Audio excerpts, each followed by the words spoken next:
இதுதான் நம்ம இன்னைய விவாதத்தோட மையம். பொருளாதாரம், சமூகம், சுற்றுச்சூழல்னு எல்லா துறைகள்லயும் ஒரு மாநிலத்தால எப்படி ஒரே நேரத்துல சாதிக்க முடியுது? இதுக்கு பின்னாடி இருக்கிற வியூகங்கள் என்னென்ன? வாங்க இதுக்கான விடையா தேடுவோம். சரி, தமிழ்நாட்டோட இந்த வெற்றிக்கு பின்னாடி 5 முக்கியமான தூண்கள் இருக்கு. பொருளாதார வலிமையில ஆரம்பிச்சு சமூக சமத்துவம் வரைக்கும் இந்த 5 பகுதிகளையும் நம்ம ஒண்ணா அலசி ஆராய்ஞ்சு தமிழ்நாடோட இந்த வளர்ச்சி மாடலை புரிஞ்சுக்கலாம். எந்த ஒரு நீடித்த வளர்ச்சிக்கும் ஒரு வலுவான பொருளாதாரம் ரொம்ப ரொம்ப அவசியம். நம்மளோட முதல் பகுதி தமிழ்நாட்டை ஒரு பொருளாதார பெருஞ்சக்தியா மாத்தின தொழில், புத்தாக்கம் மற்றும் உள்கட்டமைப்பு பத்தி தான் பேச போகுது. SDG 9ன்னா வெறும் தொழிற்சாலைகள், சாலைகள்னு மட்டும் நினைச்சிடாதீங்க. இது மக்களோட வாழ்க்கை தரத்தை உயர்த்துறது, புது புது வேலை வாய்ப்புகளை உருவாக்குறது, அப்புறம் நம்மளோட எதிர்காலத்துக்கு தேவையான தொழில்நுட்பங்களை வளர்க்கறது பற்றியது. இந்த சாதனை ஏன் இவ்ளோ முக்கியம் தெரியுமா? ஏன்னா இந்த சாலைகள் கிராமங்களை நகரங்களோட இணைக்குது. இதனால விவசாய பொருட்கள் சீக்கிரமா சந்தைக்கு போகுது, மாணவர்கள் சுலபமா பள்ளிக்கு போறாங்க, சுகாதார சேவைகள் மக்களை வேகமா சென்றடையுது. இதுதான் உண்மையான உள்ளடக்கிய வளர்ச்சி. அப்போ இதிலிருந்து நாம என்ன புரிஞ்சுக்கணும்னா, இது ஏதோ ஒரு துறையில மட்டும் கிடைச்ச வெற்றி இல்ல. புத்தாக்க சூழல், உற்பத்தி துறை, வேலைவாய்ப்பு, டிஜிட்டல் இணைப்புன்னு பல முனைகள்ல தமிழ்நாடு ஒரு வலுவான பொருளாதார அடித்தளத்தை அமைச்சிருக்கு. இந்த குறள் தமிழ்நாட்டோட தொழில்முனைவோர் கலாச்சாரத்தோட ஆணிவேரியே காட்டுது. 2000 வருஷத்துக்கு முன்னாடியே சுயசார்பையும் தொழில் தொடங்குறதையும் ஊக்குவச்ச ஒரு மரபோட தொடர்ச்சி தான் இன்னைக்கு நாம பார்க்கற இந்த புத்தாக்க சூழலுக்கு காரணம். இது வெறும் கொள்கை மட்டும் இல்ல, இது நம்ம கலாச்சாரத்திலேயே இருக்கு. ஒரு வலுவான பொருளாதாரம் மட்டும் இருந்தா போதுமா? இல்லையே, மக்களோட வாழ்க்கை தரம் எப்படி இருக்குன்னு பார்க்க வேண்டாமா? நீடித்த நகரங்களும் பொறுப்பான நுகர்வும் எப்படி ஒரு சிறந்த சமூகத்தை உருவாக்குதுன்னு இப்ப பார்க்கலாம். இப்போ நாம பார்க்கக்கூட இந்த 2 இலக்குகளும், அதாவது SDG 11ம் 12ம் ஒன்னோட ஒன்னு ரொம்ப நெருக்கமா சம்பந்தப்பட்டது. இது ரெண்டுமே மக்களோட அன்றாட வாழ்க்கைய நேரடியா பாதிக்கக்கூடிய விஷயங்கள். இந்த எண்களை சும்மா பார்க்காதீங்க, இதுக்குள்ள ஒரு கதை இருக்கு. 1. கிட்டத்தட்ட 100% வார்டுகள்ல குப்பைகளை ஆரம்பத்திலேயே தரம் பிரிக்கிறாங்க. 2. கழிப்பறை கட்டுறதுல டார்கெட்டையே தாண்டிட்டாங்க. 3. 1%க்கும் குறைவான நகர்ப்புற குடும்பங்கள் தான் தற்காலிக வீடுகள்ல வசிக்கிறாங்க. இது 3 சேரும்போதுதான் ஒரு சுத்தமான, ஆரோக்கியமான, பாதுகாப்பான நகர வாழ்க்கை உருவாகுது. 100% யோசிச்சு பாருங்க. 100க்கு 100 ரொம்ப ஆபத்தான மருத்துவ கழிவுகளை சுத்திகரிக்கிறதுல தமிழ்நாடு அடிச்ச பெர்ஃபெக்ட் ஸ்கோர் இது. இதனால நோய் தொற்று பரவுறது தடுக்கப்படுது, நம்ம சுற்றுச்சூழலும் பாதுகாக்கப்படுது.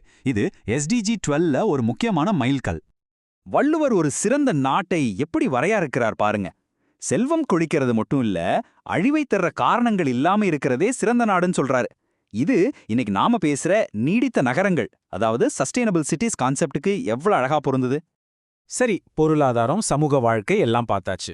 இப்போ நம்ம பயணத்தோட அடுத்த முக்கியமான கட்டம் சுற்றுச்சூழல். வளர்ச்சிக்கும் இயற்கைக்கும் நடுவுல தமிழ்நாடு எப்படி ஒரு சமநிலையை உருவாக்குதுன்னு பார்க்கலாம் வாங்க. காலநிலை மாற்றங்கிறது ஏதோ எதிர்காலத்துல வரப்போற ஆபத்து இல்ல, அது இப்போ நம்ம வாழ்ந்துட்டு இருக்கிற நிஜம். SDG 13 இந்த மாற்றத்தை எதிர்த்து போராடவும் அதோட தாக்கங்களை குறைக்கவும் நம்மள உடனடியா செயல்பட தூண்டுது. இந்த டேட்டா ரொம்ப தெளிவா சொல்லுது. காலநிலை நடவடிக்கையில தமிழ்நாடு தான் நம்பர் 1. ஆனா அதை விட முக்கியம் அதோட உயர்நிலை பேரிடர் தயார்நிலை. புயல், வெள்ள மாதிரி பேரிடர்கள் வரும்போது மக்களை பாதுகாக்கவும் பாதிப்புகளை குறைக்கவும் தமிழ்நாடு ஒரு வலுவான அமைப்பு கொண்டிருக்கு. 56.19%. இது வெறும் நம்பர் இல்ல. தமிழ்நாட்டுல உற்பத்தியாகிற மொத்த கரண்ட்ல பாதிக்கும் மேல சூரிய சக்தி, காத்து மாதிரி புதுப்பிக்கத்தக்க ஆற்றல இருந்து தான் வருது. இது கார்பன் உமிழ்வை குறைச்சு ஒரு பசுமையான எதிர்காலத்தை நோக்கிய தமிழ்நாட்டோட உறுதியான பயணத்தை காட்டுது. கடல்கடியிலையும் சரி, நிலத்திலையும் சரி, தமிழ்நாட்டோட சுற்றுச்சூழல் பாதுகாப்பு முயற்சிகள் நல்ல பலன் கொடுக்க ஆரம்பிச்சிருக்கு. மீன் வளர்ப்பு மூலமா நீல பொருளாதாரம் வலுப்பெறுது. அதே நேரத்துல காடுகளோட பரப்பும் அதிகமாகி பல்லுயிர் பெருக்கத்துக்கும் வழிவகுக்குது. இப்போ இந்த மொத்த வளர்ச்சி மாடலோட இதயப்படுவிக்கே வரும். அதுதான் சமூக அடித்தளம். தமிழ்நாடு எப்படி எல்லாரையும் உள்ளடக்கிய நியாயமான ஒரு சமூகத்தை வளர்க்குதுன்னு பார்க்கலாம். பொருளாதார வளர்ச்சி, சுற்றுச்சூழல் பாதுகாப்பு, இது 2 மட்டும் பத்தாது. அந்த வளர்ச்சியோட பலன் எல்லாருக்கும் சமமா போய் சேரணும். அந்த இடத்துல தான் SDG 10, அதாவது சமத்துவமின்மையை குறைக்கிறது, ரொம்ப முக்கிய பங்கு வகிக்குது. இந்தியாவிலேயே மிக குறைவான வருமான ஏற்றத்தாழ்வு தமிழ்நாட்டில் தான் இருக்கு.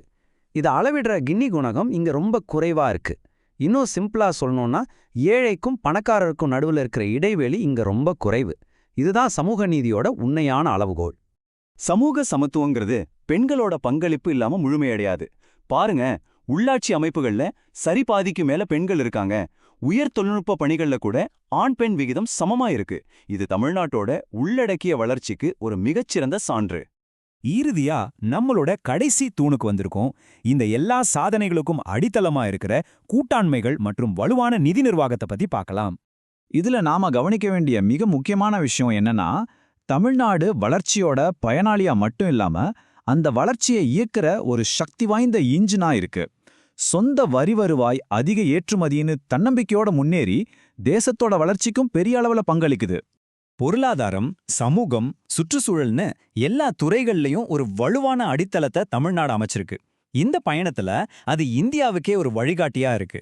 இப்போ கேள்வி என்னன்னா, இந்த வெற்றி பயணத்தோட அடுத்த அத்தியாயம் என்னவா இருக்கும்? தமிழ்நாட்டோட எதிர்காலம் இந்தியாவோட எதிர்காலத்தை எப்படி வடிவமைக்கப் போகுது? யோசிச்சு பாருங்க. நன்றி.